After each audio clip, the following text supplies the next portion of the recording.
So why is this thing called a neural network? Neural networks in the brain, I got this figure from Wikipedia because I'm not a neuroscientist and I don't really know exactly how this works. I didn't have biology in school, so I've got a very vague understanding of this. But neural networks in the brain apparently can be represented with this kind of cartoon figure here. And I'll just read for you from Wikipedia. So here you can think of this as kind of a neuron or a nucleus. So most neurons receive signals via the dendrites. So there's these incoming like little things, little connections into the neuron. And then most neurons send out signals down the axon, which is this little line here. The axon then connects here to something like a synapse.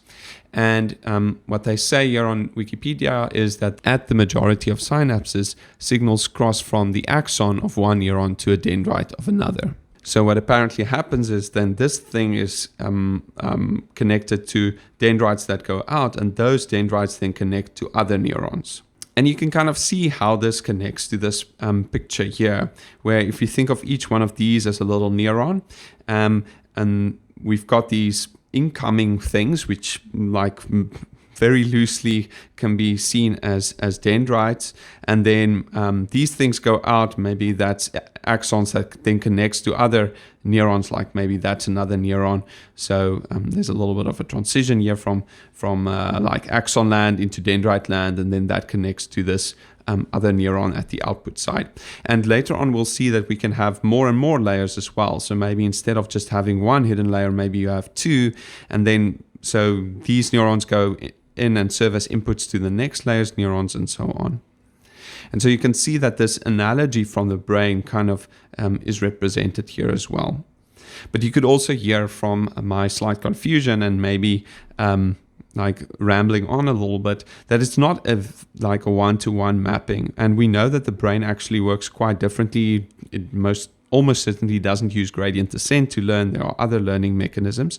So it is kind of a cartoonish inspiration, and that's why at least early on people were very careful to call neural networks like the one on the previous slide, to explicitly call them artificial neural networks. So even today people might get a little bit upset when you say that, oh, neural networks are inspired by the human brain or mimics the human brain, and that's actually not true. It doesn't really mimic the human brain. But it is actually true that this was what inspired the early creators of neural networks. And it's hard to argue with that because the Perceptron, which is this paper written in the late 50s, it actually has the word brain in the title, right? So it's actually quite difficult to argue that at least at the inspirational level, the brain did inspire the early creators of neural networks. And it's interesting, actually, if you read many of the papers on neural networks, they weren't necessarily published in papers like engineering or computer science journals, but they were often published in psychology and neuroscience and cognitive science.